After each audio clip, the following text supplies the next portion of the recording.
কে রে? কে তুই? কে তুই? কে তুই আমার দরজার পাশ দিয়ে ছুটে পালিয়ে যাচ্ছিস? কে রে? কে এইভাবে অবগুণ্ঠিত বদনে মাথাটা নিচু করে ছুটে ছুটে পালিয়ে যাচ্ছিস? রাজা শরৎচন্দ্র সুশীলা ঠাকুরানীর যখন প্রসব যন্ত্রণা, যখন গর্ভ যন্ত্রণা শুরু হলো, মাতৃগর্ভের যন্ত্রণা, সন্তান প্রসব হবে, ভূমিষ্ঠ হবে, মা যখন যন্ত্রণায় ছটফট করছে, প্রতিদেবতা তখন লোকাল হেলথ সেন্টার বা নার্সিংহোম বা যারা বাচ্চা প্রসব করায় ধাইমার কাছে যাবে, কাউর কাছে না গিয়ে, কাউকে না ডেকে নিজের স্ত্রীকে পাঁজা করে ধরে ঘরের মধ্যে প্রবেশ করিয়ে দিয়ে একটা লাঠি হাতে করে নিয়ে দরজায় বসে বসে পাহারা দিচ্ছিলেন। কেন? তিনি জানতেন আজকের সন্তানটা যখন ভূমিষ্ঠ হবে, নিশ্চয়ই ভাগ্যের দেবতা বা ভাগ্যের দেবী নিয়তি আমার সন্তানের ললাট লিখন লিখতে আসবে। আমি দরজার ধারে লাঠি হাতে করে নিয়ে পাহারা দিচ্ছিলাম, এজন্য প্রয়োজনে নিয়তির হাতে পায়ে ধরে আমার সন্তানের প্রাণ ভিক্ষা করে নেব।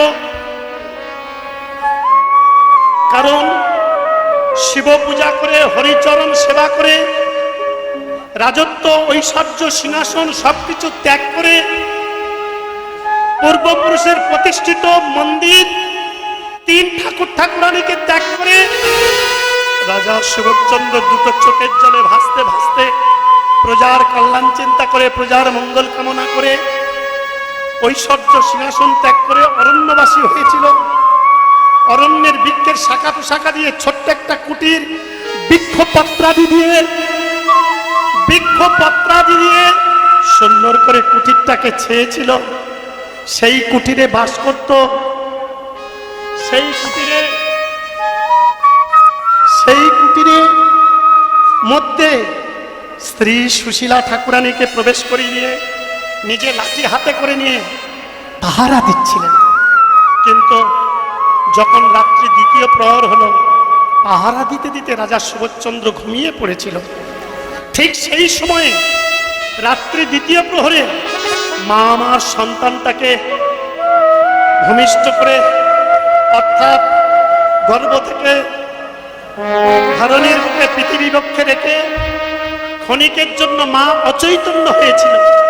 পৃথিবীর প্রত্যেক মা সন্তান জন্ম দেওয়ার পর ক্ষণিকের জন্য অচৈতন্য হয়ে থাকেন। আজকেরও রানী সুশীলা তার ব্যতিক্রম হলেন না। সন্তান জন্ম দিয়ে মা অচৈতন্য, একদিকে মা চৈতন্য, আর একদিকে পিতা নিদ্রামগ্ন। সেই সুযোগে নিয়তি ওই সদ্যজাত সন্তানের ললাটে লিখে দিয়ে গেলেন, এর যখন 10 বছর আয়ু হবে, এর বিনা মেঘে বজ্রপাতে অকাল মৃত্যু হবে। কাজের বেলা কাজ ফুরিয়ে গেলে সবাই পাজে। নিয়তি ললাট লিখে ছুটে পালিয়ে যাচ্ছিল। পালিয়ে যেতে যেতে ওই যে পিতা সুবোধচন্দ্র ঘুমিয়ে পড়েছিল, সুবোধচন্দ্রের চরণে চরণ স্পর্শ হয়ে গেল। রাজা সুবোধচন্দ্রের নিদ্রা ভঙ্গ হয়ে গেল। কে? তাই চিৎকার করে বলে উঠল, কে? কে তুমি? কে তুমি? কে তুমি? দাঁড়াও! কে তুমি? কে তুমি এলে ওগো আমারই ঘটে? কে তুমি এলে ওগো আমারই ঘটে? কে তুমি এলে ওগো আমারই ঘটে? কে তুমি এলে ওগো আমারই ঘটে? কে তুমি এলে ওগো আমারই ঘটে? বলো কে? বলো কে? বলো কে? বলো কে? বলো কে? বলো কে? কে তুমি এলে ওগো আমারই ঘটে?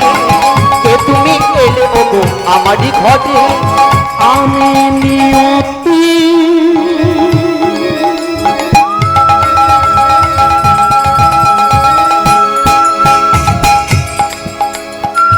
নয় পুরুষ নয় প্রকৃতি,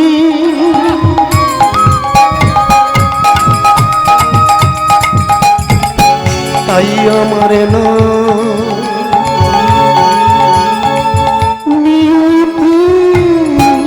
বলো কে বলো কে বলো কে কে তুমি এলে ওগো আমারই ঘটে কে তুমি এলে ওগো আমারই ঘটে কে তুমি এলে ওগো আমারই ঘরে কে তুমি? রাজা সুবোধচন্দ্র লাঠি হাতে করে নিয়ে সম্মুখে গিয়ে দাঁড়িয়েছে। কে তুমি? তিনি তখন বললেন, আমি নিয়তি। কে তুমি নিয়তি? আমি না পুরুষ না নারী। তুমি না পুরুষ না নারী, কে তুমি? বললাম তুমি নিয়তি। তার মানে আমি যখন কারার ললাটে ভালো কিছু লিখি তখন সে আমায় বলে ভাগ্যের দেবতা বা ভাগ্যের দেবী।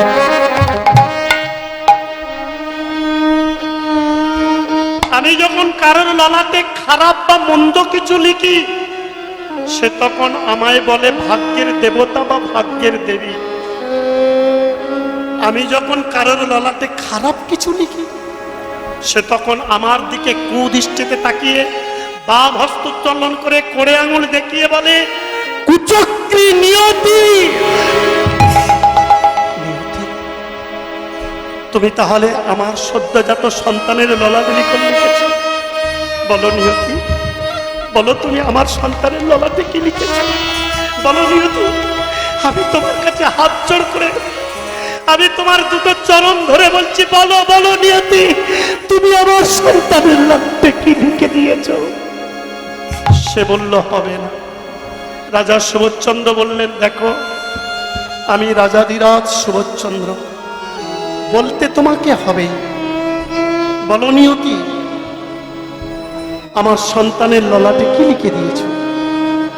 নিয়তি বলল, তবে শোনো রাজা, আমি তোমার সদ্যজাত সন্তানের ললাটে লিখে দিয়েছি ওর যখন 10 বৎসর আয়ু হবে, ওর যখন 10 বৎসর আয়ু হবে, ওর যখন 10 বৎসর আয়ু হবে, হ্যাঁ বলো বলো নিয়তি, ওর যখন 10 বৎসর আয়ু হবে ও বিনা মেঘে বজ্রপাতে মারা যাবে। না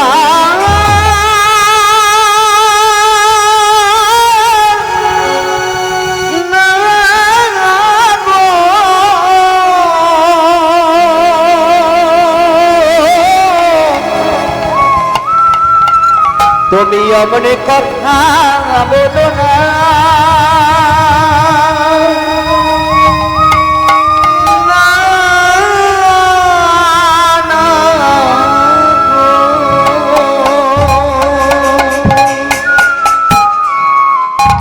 নিয়তি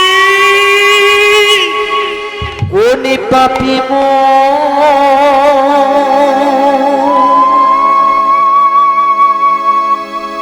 এমন হলো বলো দয়াম বলো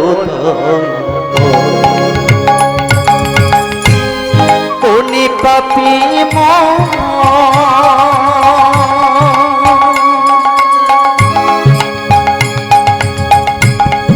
এমন হলো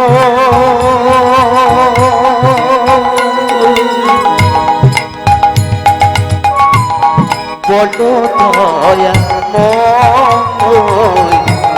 বলো দয়া কোন পাপে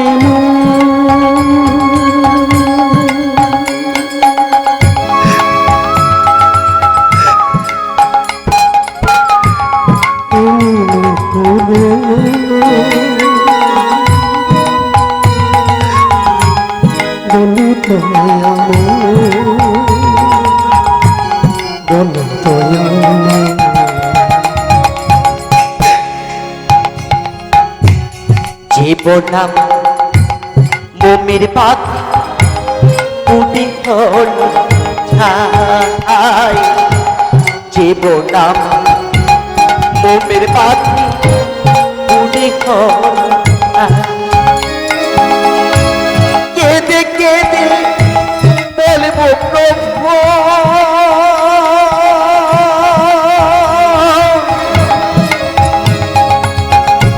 এই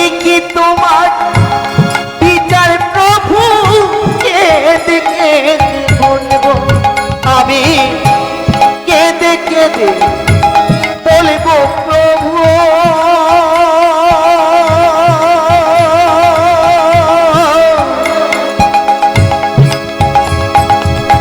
ও গো দয়াময় তুমি জগন্নাথ আমি বলো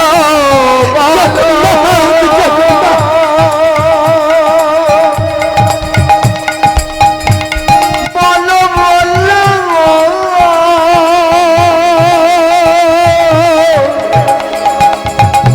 দয়া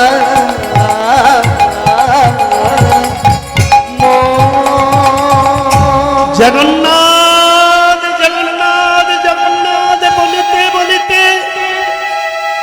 ভক্ত সুভাষচন্দ্র নিয়তির চরণে যখন আছড়ে পড়েছেন, নিয়তি দুটো চরণ বুকের মধ্যে জড়িয়ে ধরে রাজা সুভাষচন্দ্র দুটো নয়নের জলে ধৌত করে দিচ্ছেন। কেঁদে কেঁদে বলছে, ওগো নিয়তি, যদি চাও আমার প্রাণটা নিয়ে না, যদি তুমি চাও তুমি আমার প্রাণটা নিয়ে নাও। যদি তুমি চাও আমার এ দেহ মন প্রাণ তুমি সব নিয়ে নাও, আমার তাতে কোনো দুঃখ নাই, আমার কোনো কষ্ট নাই। আমার অপরাধের শাস্তি, আমার অপকর্মের ফল, আমার অবধ শিশু অবলা শিশু, কেন তুমি তাকে সাজা দিতেছি? তুমি যদি ভগবান ভক্তি রিটা তবে কেন দুঃখ দান প্রভু, তবে কেন দুঃখ দান? তুমি যদি ভগবান ভক্তি রিটা তবে কেন দুঃখ দান আমার, তবে কেন হরে হরে হরে গৌর হরে হরে।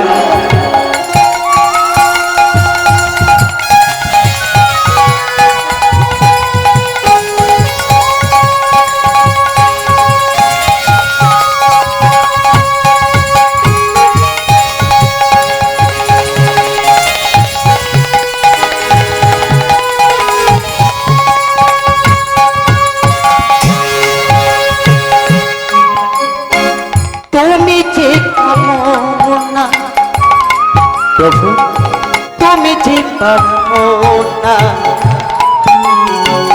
সবে কিছু তোমার নাম।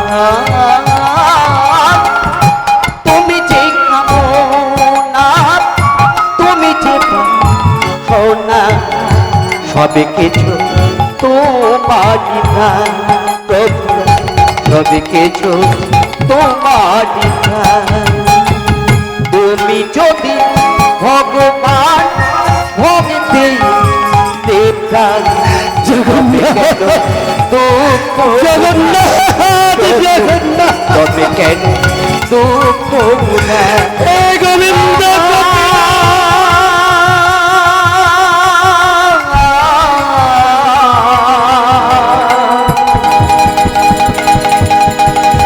কেন এমন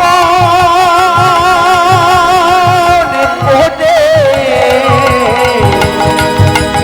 দুঃখ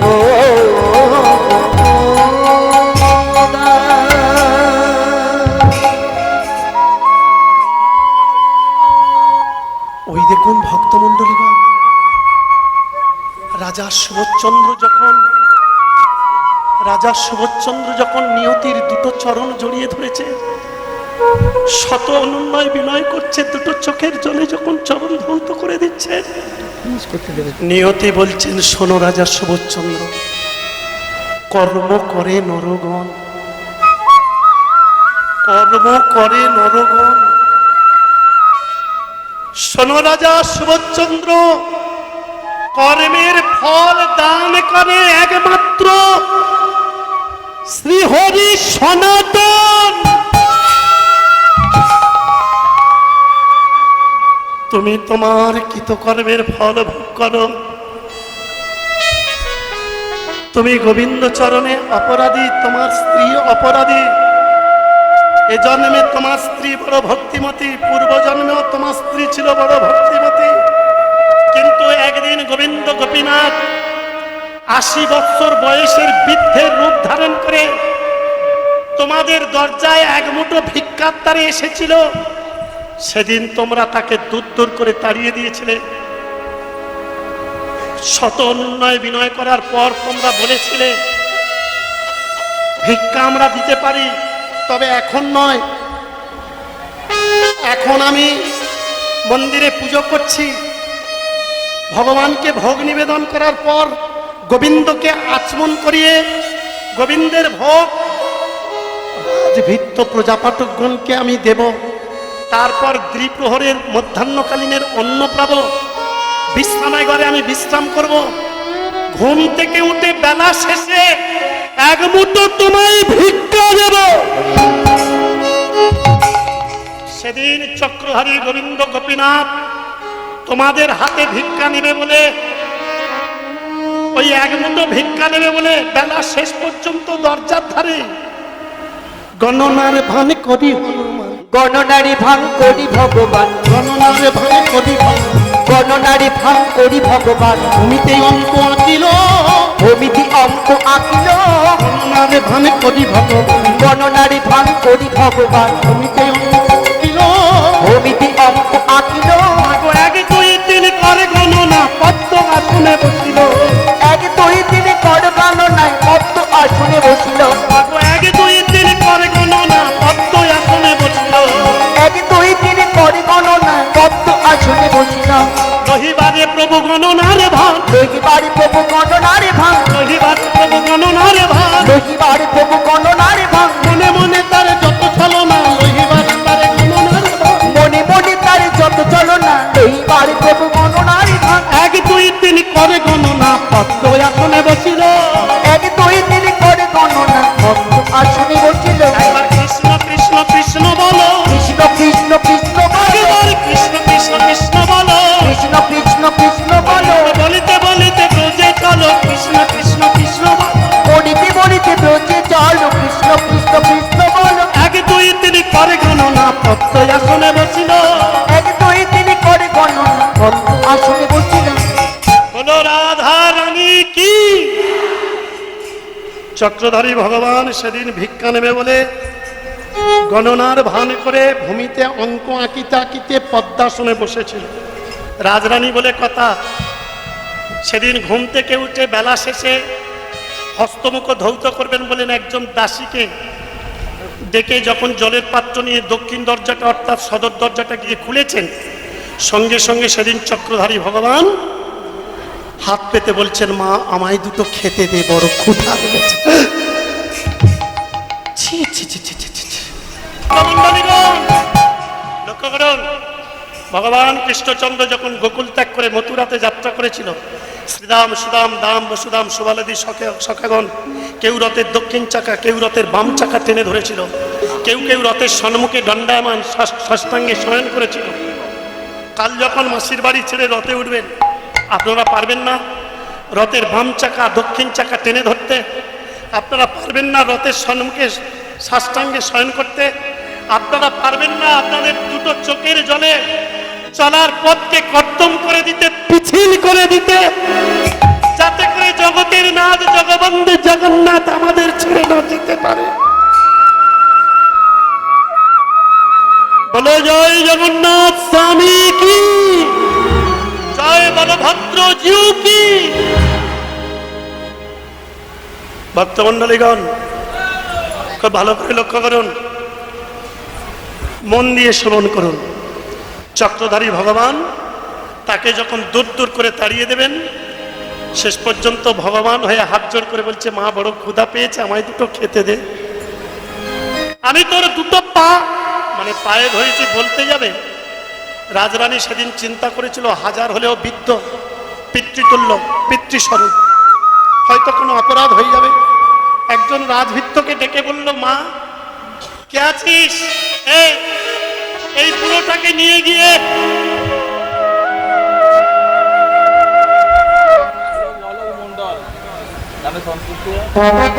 অলোক মণ্ডল গানে সন্তুষ্ট হয়ে 100টি টাকা দিয়েছেন আমার গোবিন্দ গোপীনাথকে।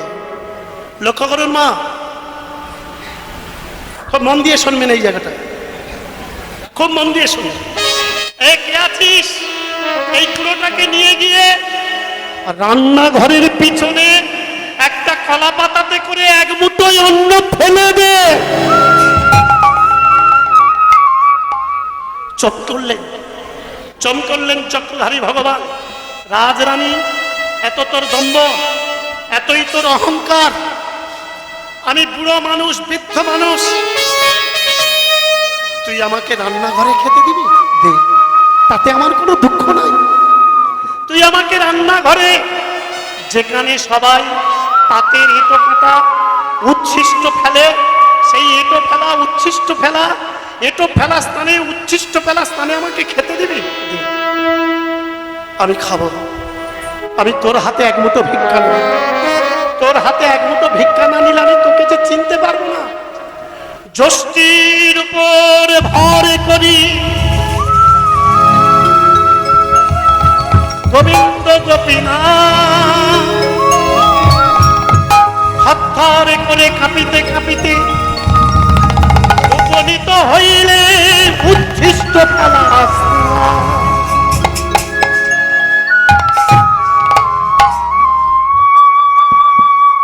একজন রাজভৃত্য একটা কলা পাতাতে করে এক মুঠো অন্ন ডাল তরকারি মাখিয়ে যখন দিতে এসেছে, সে দিতে এসে নাকে কাপড় ঢাকা দিচ্ছে, নাকে কাপড় ঢাকা দিচ্ছে। মা গো, কি গন্ধ! এই বুড়োটা কতদিন গায়েতে সাবান টাবান মাখেনি, গায়ে প্রচুর দুর্গন্ধ বেরিয়েছে। এর নাক দিয়ে সর্দি ঝরছে, চোখ দিয়ে পেচুটি ঝরছে, দুটো কষ দিয়ে থুতু পড়ছে, লাল পড়ছে, গায়ে দুর্গন্ধ। এত ভক্তি করে খেতে দিল, ভগবান তার দিকে না তাকিয়ে থাকতে পারল না। ভগবান ভক্তের সবকিছু সহ্য করতে পারে, ভক্তের অহংকারটাকে কোনোদিন সহ্য করতে পারে না। তাই ভগবান কোথায় থাকে? ভগবান কোথায় থাকে না, তিনি সর্বত্র থাকে। ভগবান কি খায়? যখনই কোনো ভক্তের অহংকার হয় যে আমার গাড়ি আছে, বাড়ি আছে, টাকা আছে, পয়সা আছে, ধন দৌলত, আত্মীয় স্বজন, বন্ধু বান্ধব, পাড়া প্রতিবেশী আছে, এই যে অহংকার, ভগবান ভক্তের অহংকারটুকু খেয়ে ভক্তকে ভক্তির পথে এগিয়ে দেয়। ভগবান কখন হাসে? কখন হাসে ভক্তমণ্ডলীগণ? ভগবান কখন হাসে? শুনে নিন, ভগবান কখন হাসে। আমার আপনার কর্ম দেখে ভগবান হাসে।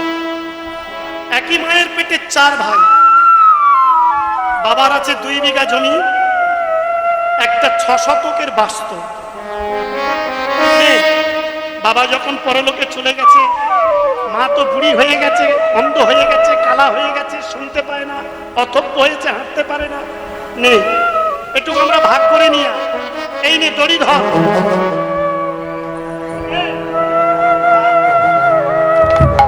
দড়ি ধর, মাঝখান দিয়ে থেকে ভাগ করে 4 ভাগ করে নি। ভগবান আমার আপনার কর্ম, এই কর্ম দেখে হাসে। কার জায়গা কে ভাগ করে? এই কাল তুই ছিলি না, এই জায়গা ছিল না। আমরা ট্রেনেতে যাই, বাসেতে যাই, ট্রেনে বাসে যেতে যেতে ঝগড়া করি, আত্ম অহংকারের ঝগড়া। আমি আগে উঠেছি, এটা আমার সিট, তুমি বৃদ্ধ হও, যাই হও, আমি সিটে বসবো। সে বলছে আমি বুড়ো মানুষ, বাবা দেনা, বাবা সিটটা ছেড়ে আমি একটু বেশি বসি, আমার একটু বাতের ব্যথা। তোমার বাতের ব্যথা তুমি দেখো, আমি আগে এসেছি, আমি বসবো। বাসের সিট নিয়ে মারামারি, ঝগড়াঝাটি, কামড়া কামড়ি করে না? কিন্তু যার যখন গন্তব্যস্থল আসে, আমরা সে তখন ট্রেন থেকে, বাস থেকে নেমে যাই। কিন্তু একবার মনে ভাবি, যে সিটটা নিয়ে আমি একটু আগে ঝগড়া করছিলাম, সে সিটটা ট্রেন থেকে বা বাস থেকে তুলে নিয়ে চলে যাই। কারণ যে সিটটা নিয়ে আমরা ঝগড়াঝাটি করছিলাম, সে সিটটা আমার নয়, সে সিটটা ট্রেনের বা বাসের মালিকের। ওই সিটটা নিয়ে নেমে যেতে গেলে মালিক এসে লাঠি ব্যাটা করবে, করবে না? তাহলে এই জায়গা, এ সিট কার? এ সবই ভগবানের। এই জগতে যা কিছু দেখছেন সবই অনিত্য, একমাত্র নিত্য আমার কৃষ্ণচন্দ্র। কি করে দেখতে পাবেন? যদি গুরু কৃপা হয়। গু শব্দে অন্ধকার, রু শব্দে আলো। যিনি অন্ধকারের পথ থেকে আলোর পথ দেখান তিনি হলেন গুরু। গুরু হলো কৃষ্ণ প্রতিনিধি স্বরূপ। কৃষ্ণ রুষ্ট হলে গুরু রাখতে পারে, কিন্তু গুরু রুষ্ট হলে কৃষ্ণ না রাখিতে পারে। আপনারা এখনো যাদের দীক্ষা হয় নাই, যত শীঘ্র পারেন কুলগুরু মন্ত্রে, বৈষ্ণব মন্ত্রে, সার্থক মন্ত্রে, শৈব মন্ত্রে, যে কোনো মন্ত্রে দীক্ষিত হন। গুরুচরণ আশ্রয় করুন, গুরু পথ দেখাবার মালিক। একাদশী করুন, অমাবস্যা পূর্ণিমা করুন, বৃহস্পতিবার অন্তত হাটে আসবেন, বাজারে আসবেন। বাড়ি থেকে বারোবার সময় বদনে যেমন চাবি দেন, মাছ বাজারের চাবিটা দিয়ে আসবেন, যে আজকের আমি মাছ বাজারে যাব না। সপ্তাহে একটা দিন, মাসে একটা পূর্ণিমা, একটা অমাবস্যা, দুটো একাদশী, নাইবা যদি করিতে পারো একাদশী, যদি হও প্রসাদ ভোজি, ওই দিনটার আগের দিন, ওই দিন পরের দিন যদি প্রসাদ ভোজি হও, একাদশী করলে যা ফল পাবে, ওই 3 দিন গোবিন্দকে ভোগ দিয়ে যদি প্রসাদ পান, তার থেকে বেশি ফল পাবেন। তাই আমি প্রত্যেকের কাছে করজোড়ে অনুনয় বিনয় করে বলছি, এমন জন্ম আর হবে না। 84 লক্ষ মানব জন্মের 84 লক্ষ জন্মের 4 লক্ষ মানব জন্ম। আমরা এখানে যত ভক্ত উপনীত হয়েছি কেউ জানি না এটা আমাদের 1 লক্ষ চলছে, 2 লক্ষ চলছে, 3 লক্ষ চলছে, না 4 লক্ষ চলছে, নাকি এটা শুরু, নাকি প্রথম। শুধু আমরা জানি আমি এসেছি আমার এই আমার আমিত্বতে জায়গা নিয়ে দড়ি টানাটানি, ভাগ বাটাবাটি। এমনকি যে মা 10 মাস 10 দিন গর্ভে ধারণ করে আমাদের পৃথিবীর আলো দেখালো, সেই মাকে ভাগের মা করে দিয়েও শান্তি পাই না। যখন 4 ভাইয়ের ওর বাড়িতে আছে 3 মাস, আর 3 জন ভাবে মা এত 1000 টাকা পেনশন পায়, বোধহয় ওদের বেশি করে দিচ্ছে। আরে কার টাকা, কে কাকে দিচ্ছে? মা মা। এ জগতে মায়ের তুল্য কেউ হতে পারে না, এ জগতে বাবা মার মতো কেউ হতে পারে না। আপনি যত দীক্ষা নেন, যত হরিনাম করুন, চিৎকার করুন, যত গলায় তুলসীর মালা পরুন, নিত্য প্রসাদ ভোজি হন, পিতামাতার সেবা থেকে যদি আপনি বঞ্চিত হন, ওই 13খানা সিসি ক্যামেরায় যে ছবি উঠছে, কুসন্তান হতে পারে, কখনো মাতা পিতা হতে পারে না। হয়তো কোনো বাড়িতে দেখবেন কারোর বাবা মা একজনকে বেশি দেয়, দিয়েছে তা কি আছে, আমাকে নাইবা দিয়েছে তাই বা কি, নাইবা আমার বাড়িতে খেয়েছে, নাইবা মা আমার বাড়িতে এসেছে। পুজোর সময়তে মায়ের একটা শাড়ি পাঠিয়ে দেন, পয়লা বৈশাখে মায়ের একটা শাড়ি পরিয়ে দেন। চৈত্র মাসের শেষে যখন সন্ন্যাস হয়, মা যদি সন্ন্যাসী হয়, সেদিন মায়ের জন্য একটা কাপড় পাঠিয়ে দেন, একটু ফল পাঠিয়ে দেন একাদশীর দিনে। এ ফল বৃথা যাবে না। দিয়ে ধরে রাখে মান মাগো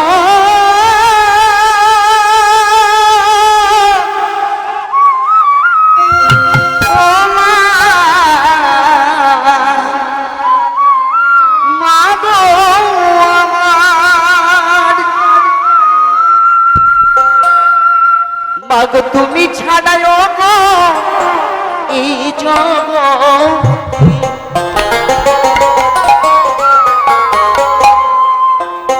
দুঃখ বুঝবি আমার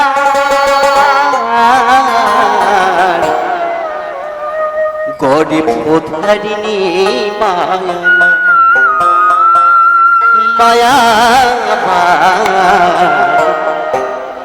গরিব উদ্ধারিণী মায়া,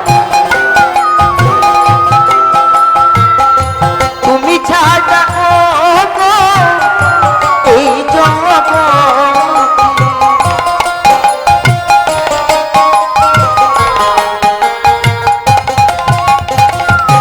তুমি ছাড়া এই জগৎ, দুঃখ বুঝবে আমার গরিব ধরিলে মায়া মায়া আমার গরিব ধরিলে মায়া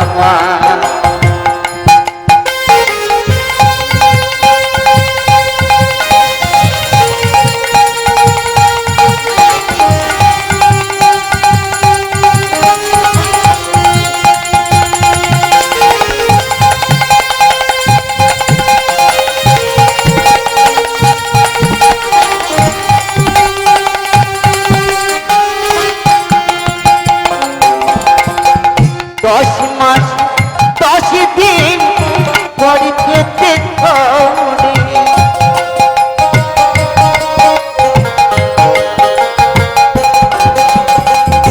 10 মাস 10 দিন পরীক্ষেতে প্রসবিলে মাহাগ কত কষ্ট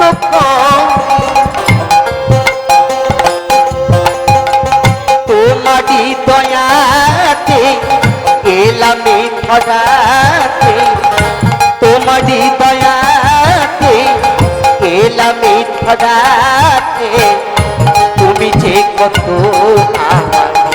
আপনা গরিব ধাদিনী মায়া মায়া গরিব ধাদিনী মায়া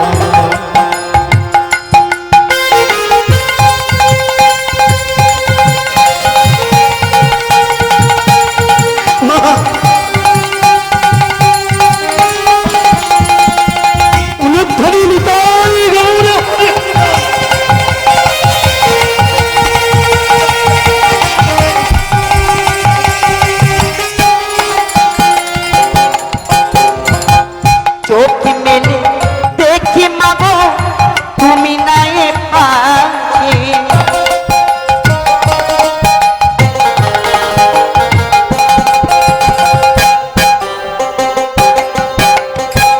চোখ মেলে দেখি মাগো তুমি নাই পাখি হারায়ে নয়ন মনি আখি জলে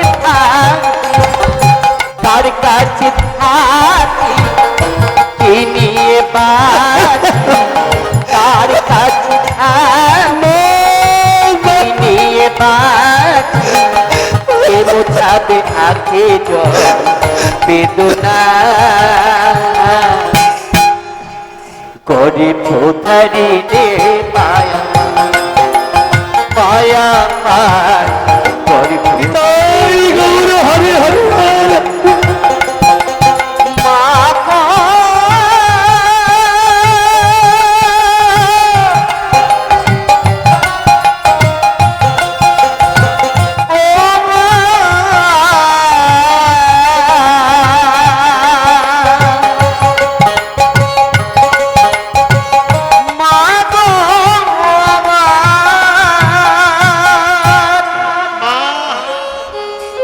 দুটো ভিক্ষা দে মা। হরে কৃষ্ণ হরি বল।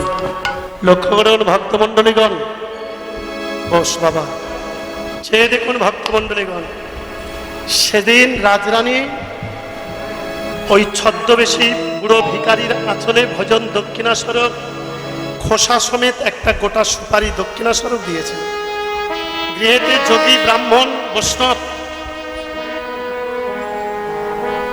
যে কেউ আসুন না করুন, না করবেন বঞ্চিত, দেবেন কিঞ্চিত।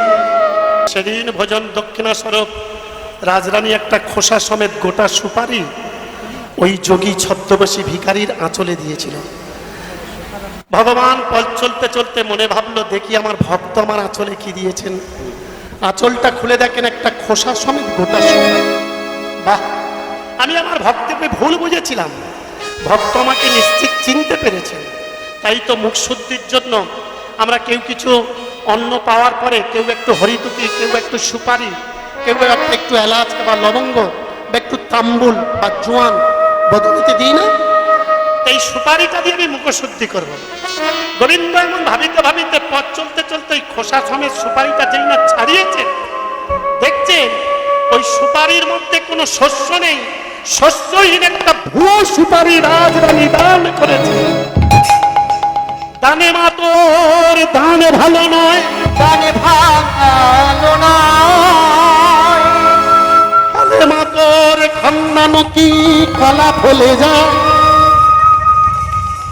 রাজরানী, তুই আমার ফল দান করেছিস, ফল দানের ফল পাবি। আমাকে যেমন একটা খোসা সমেত ভুয়ো সুপারি দান করেছিস, এই ভুয়ো সুপারিটা নিয়ে আমি যেমন রাস্তার ধারে বসে দুঃখ পাচ্ছি, ঠিক তদ্রুপ তোকেও দুঃখ পেতে হবে। এই জন্মে হোক, জন্ম জন্মান্তরে হোক, আমি তোকে অভিসম্পাত করলাম। একদিন না একদিন ফল দানের ফল পাবি, একদিন না একদিন তুই সন্তানের মা হবি। সেই দিন সেই সন্তানের যখন 10 বছর আয়ু হবে, ও বিনা মেঘে বজ্রপাতে মারা যাবে। এই সেই সন্তান পূর্ব জন্মের অভিসম্পাত, এই জন্মের কর্মের ফল, কর্মফল খণ্ডানো যায় না। আমরা কে কি করছি গোপনে, জ্ঞানে অজ্ঞানে, প্রকাশ্যে অপ্রকাশ্যে, তার ক্যামেরায় সব ছবিবদ্ধ হচ্ছে। পলাইবার পদ নাই, জম আছে পিছে, পলাইবার পদ নাই, জম আছে পিছে। আমরা যে যা করি না কেন, তার চোখে কেউ ফাঁকি দিতে পারবো না। তাই জ্ঞানে অজ্ঞানে যে যা অপরাধ করি না কেন, মহাপ্রভু আমাদেরকে এই সিদ্ধান্ত দিয়ে গেছেন, ওগো কলির জীব, না যজ্ঞ, না পূজা, না অর্চনা, না ধ্যান, না তপস্যা, শুধু যদি করিতে পারো পরিবারে 10-5 মিলে হাতে করে তালি দিয়ে মধুর মধুর হরিনাম সংকীর্তন। কৃষ্ণ কিশোর কৃষ্ণ মাধব সুধা মাকা এই হরিনাম মধু মাকা এই কৃষ্ণ কেশব কৃষ্ণ পাদ বাঁধা এই নাম, হরিনাম শোভা বাঁধা এই নাম। কৃষ্ণ কেশব কৃষ্ণ মাধব সুধা মাকা এই নাম হরিনাম মধু মাকা এই নাম। কৃষ্ণ কেশব কৃষ্ণ পাদ বধুমা এই নাম, হরিনাম শোভা বাঁধা এই নাম। এই নাম জপ জপরে রসনা মধুমাখা হরিনাম। এই নাম জপ হলো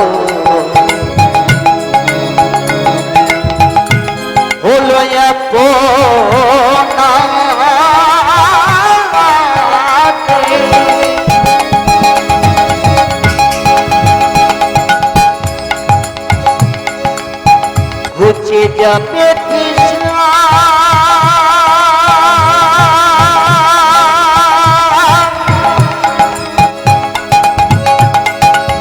প্রেম পাদাবাতে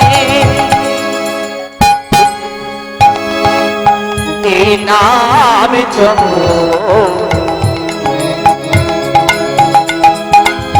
হলো আপনারে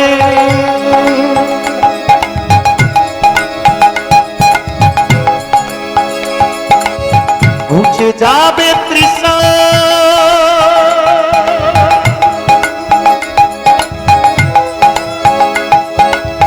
প্রেম পাদাবতী এই নাম জপ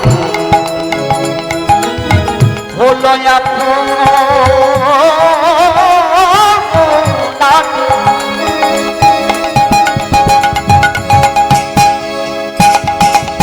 ঘুচে যাবে তৃষ্ণা,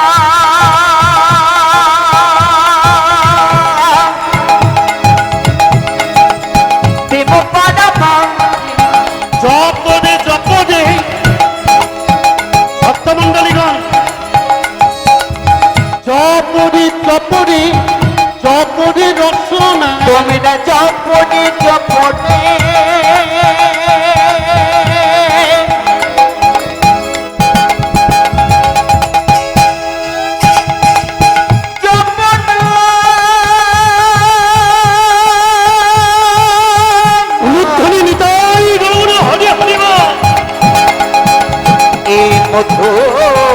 নাম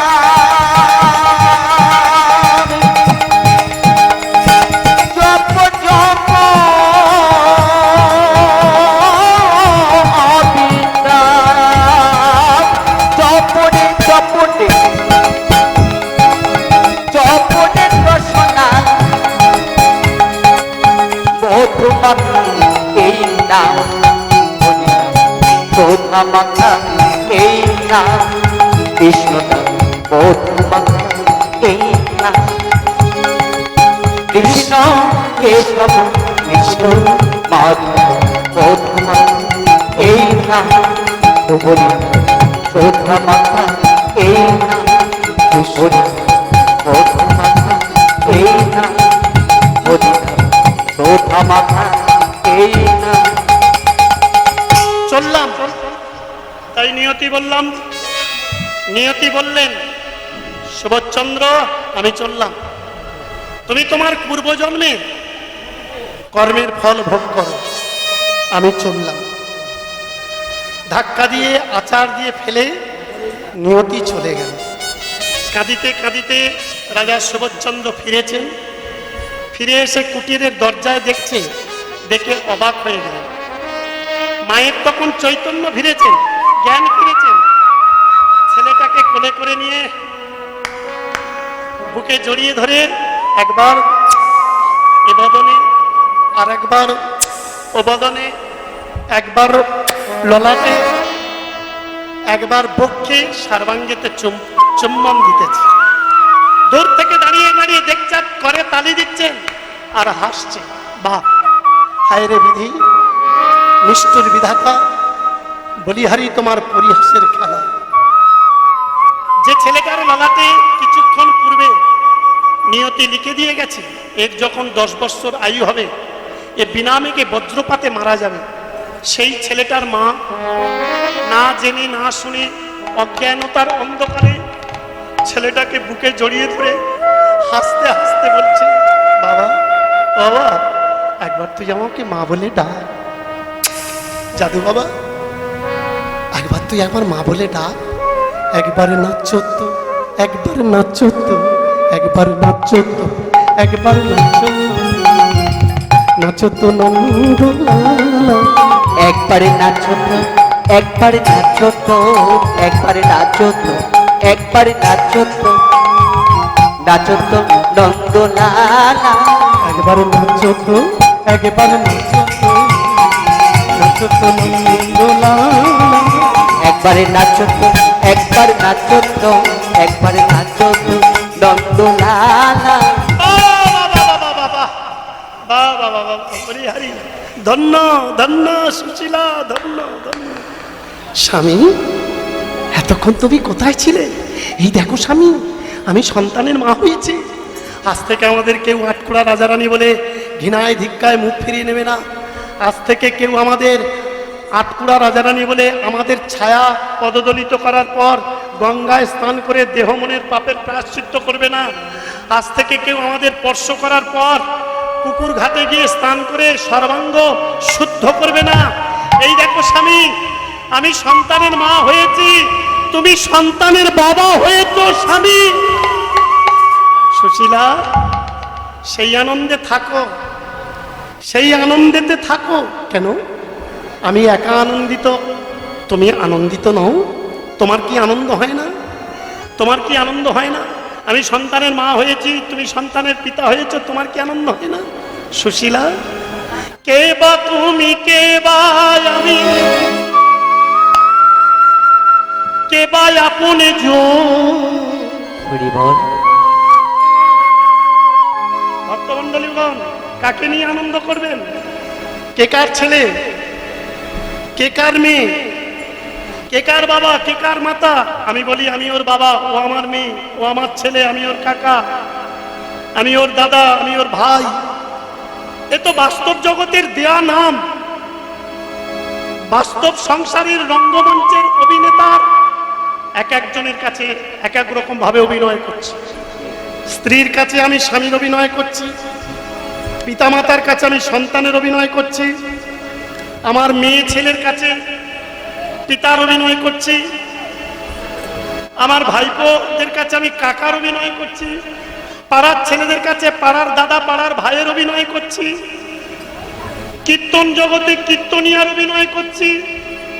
কিন্তু যমনিকার যাত্রাপালা যখন শেষ হবে, যখন প্রস্থানের পালা আসবে,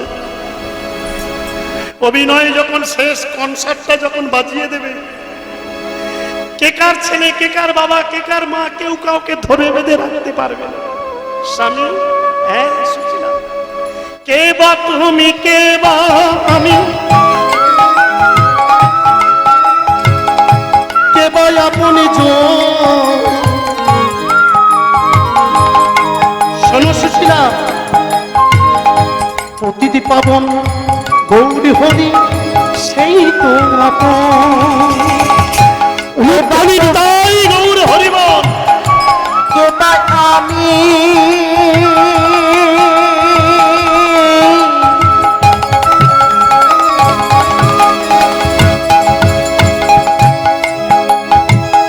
ও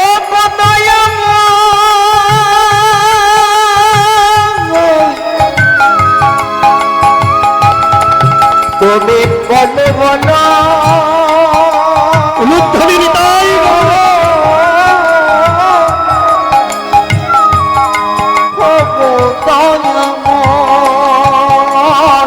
কে বা তুমি, কে বা আমি, সবাই আশীর্বাদ করুন, এ যেন কৃষ্ণ ভক্ত হয়। কে বা আপনে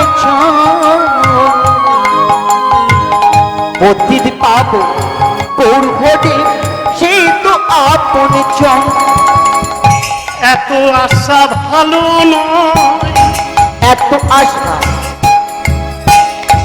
এত আশা ভালো নয়, এত আশা ভালো নয়, এত আশা ভালো নয়, প্রাণ পাখি যাবে উড়ে, এত আশা ভালো নয়। তোমার প্রাণ পাখি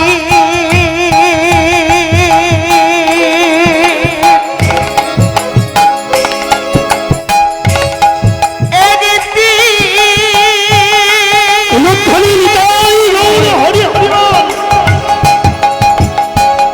এই খাঁচা চেনে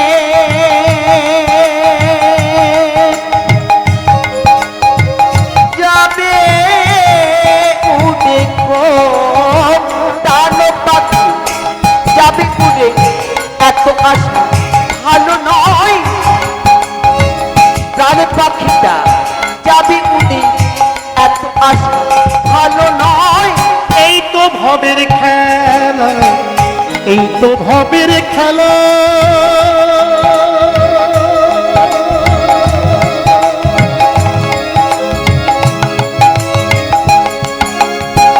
এই তো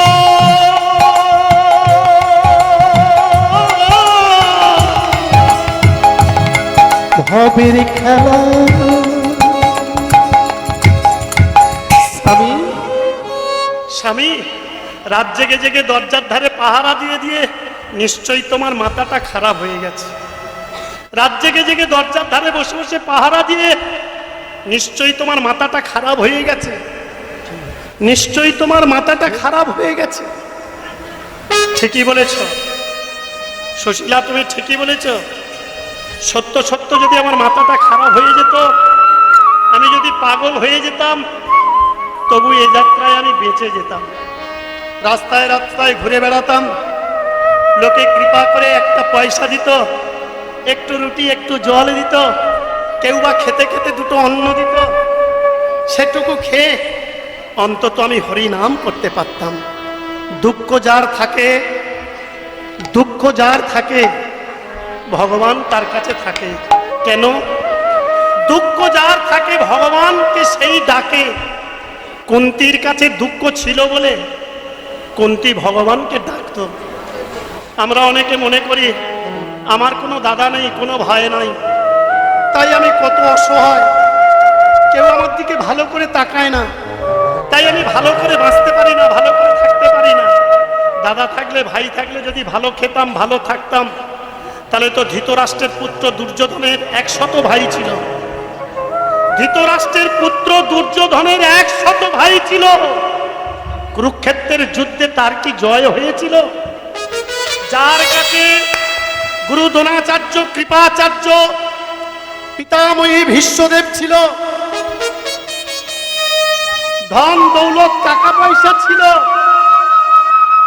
তার কি কুরুক্ষেত্রের যুদ্ধে জয় হয়েছিল? না, যুদ্ধে জয় হয়নি। জীবন যুদ্ধে যদি কোনোদিন জয় করিতে হয়, প্রত্যেক ভক্তবৃন্দের কাছে করজোড়ে নিবেদন, অন্তত 3টি অস্ত্রকে করিবে ধারণ। আস্তে আস্তে না, আস্তে, মন দিয়ে শুনবেন। এ মানব জীবনে যখনই কোনো সমস্যায় পড়বে, যখনই কোনো আপদ আসবে, একটু আস্তে, যখনই কোনো বিপদ হবে, জীবন যুদ্ধের প্রত্যেকটা যুদ্ধে জয়ী হবে যদি 3টি অস্ত্র সঞ্চয় করতে পারেন। সেই 3টি অস্ত্র কি জানা আছে মা? আমরা প্রত্যেকে বলি ভগবান কৃষ্ণচন্দ্র পাণ্ডুপুত্র যুধিষ্ঠির, ভীম, অর্জুন, নকুল, সহদেবের কাছে ছিল, অর্থাৎ পঞ্চপাণ্ডবের কাছে ভগবান কৃষ্ণ ছিল বলে কুরুক্ষেত্রের ধর্মযুদ্ধে তাদের জয় হয়েছিল। সম্পূর্ণ ভুল কথা, ভুল ধারণা।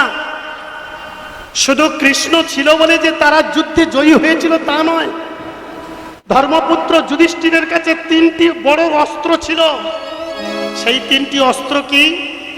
যদি মানব জন্মে, মন দিয়ে শুনবেন, যদি কেউ মানব জন্মে সেই 3টি অস্ত্র সঞ্চয় করিতে পারেন, জীবন যুদ্ধের যে কোনো যুদ্ধের সম্মুখীন হবেন, যখনই সম্মুখীন হবেন আপনি জয়ী হবেন। সেই 3টি অস্ত্র কি? প্রথম হলো ধৈর্য, দ্বিতীয় হলো সাহস। তাহলে প্রথম হলো ধৈর্য, দ্বিতীয় হলো সাহস, আর তৃতীয় হলো ধর্ম। যার কাছে সাহস, ধৈর্য আর ধর্ম নামক 3টি অস্ত্র আছে, জীবন যুদ্ধের যে কোনো যুদ্ধে সে জয়ী হবেই হবে। এই 3টি অস্ত্রের বলে বলিয়ান হয়ে 16 নামে 32 অক্ষর কর গুণগান, পাইলে পাইতে পারো শ্রীমধুসূদন। 16 নামে 32 অক্ষর মধুর গুণগান, পাইলেও পাইতে পারো এই মোক্ষ ধাম। 16 নামে 32 অক্ষর,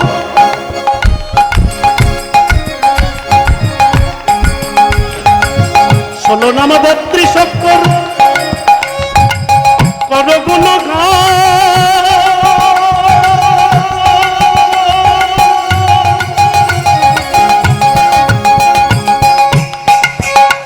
মাগো পাইলেও পাইতে পারো শ্রীমধুসূদন, পাইলেও পাইতে পারো শ্রীমধুসূদন। ওই না পাইলেও পাইতে পারো শ্রীমধুসূদন। একবার কৃষ্ণ কৃষ্ণ কৃষ্ণ বলো, কৃষ্ণ কৃষ্ণ কৃষ্ণ বলো, কৃষ্ণ কৃষ্ণ কৃষ্ণ বলো, কৃষ্ণ কৃষ্ণ কৃষ্ণ বলো। ভক্তমণ্ডলীগণ, কৃষ্ণ হলো পরমেশ্বর, ভগবান একজন, তিনি হলেন জগদীশ্বর, পরমেশ্বর, ঈশ্বর। ঈশ্বরকে দেবতা কারা? ভগবানকে পরমেশ্বরের পরমেশ্বর, তিনি হলেন ভগবান। তিনি হলেন এক, অদ্বিতীয় নন, তিনি হলেন আমার কৃষ্ণচন্দ্র। এ জীবনে যদি কেউ কৃষ্ণকে সম্পদ করতে পারে, কৃষ্ণকে যদি কেউ ধন দৌলত করতে পারে, কৃষ্ণকে যদি কেউ আপন করতে পারে, গোকুলের গোয়ালিনীগণ, গোপের রাখা বালকগণ, ব্রজের ব্রজবাসীগণ কৃষ্ণকে আপন করতে পেরেছিল। সেই জন্য তো এখনো সেই বৃন্দাবনে বাঁশি বাজে। যার যেমন কান সে তেমন শোনে। এখনো সেই বৃন্দাবনে বাঁশি বাজে রে, যার যেমন কান সে তেমন শোনে রে। কৃষ্ণের বাঁশি সদাই বাজে, যে যেমন করে পায়। কি ঠিক কি না? পায় না? আমরা পাই না। কেন পাই না? খুব মন দিয়ে শুনবেন, আস্তে আস্তে, একদম নয়, নো মিউজিক। খুব মন দিয়ে শুনবেন এই জায়গাটা।